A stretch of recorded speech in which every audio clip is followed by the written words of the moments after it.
Good morning, Jake Rogers here. This is an introduction to what we're going to be featuring in this oral interview. As you all know by now, but probably I've driven it home quite strongly.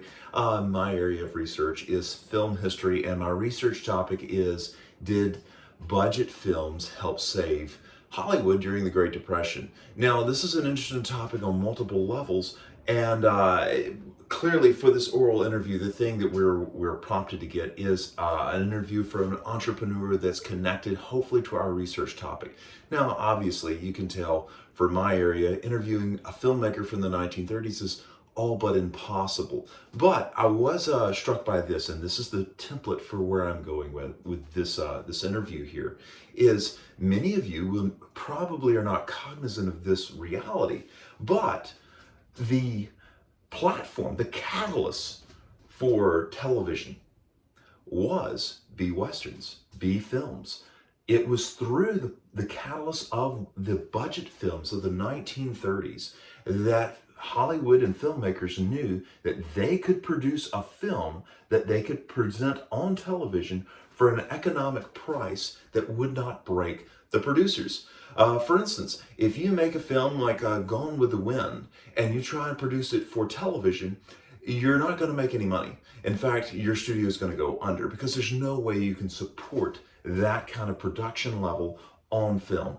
But on the other hand, due to the fact that they had so much experience making budget films and they had turned it into such a process, filmmakers knew this would be an easy transition and one in which they could make a very lucrative profit by advertising and by making a product that was economically cheap enough to be produced on film. So with that said, I thought, since I don't have any film producers of television, I do happen to have as my guests 4 people that happen to experience the early stages of television and its introduction and its consumerism effect on them, particularly here in the rural South. So that's the template for why I'm going to do this interview and what I expect to gain out of it. So what are some of these questions that might seem very basic to us today were in fact very complex back in the situation.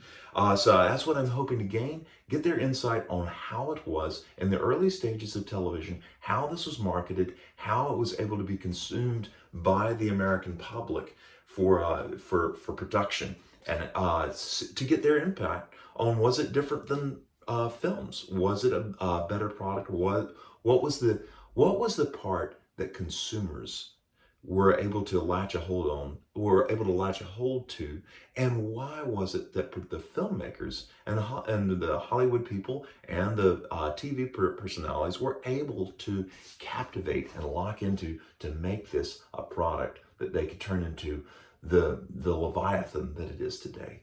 Thank you very much. The interview will be coming shortly.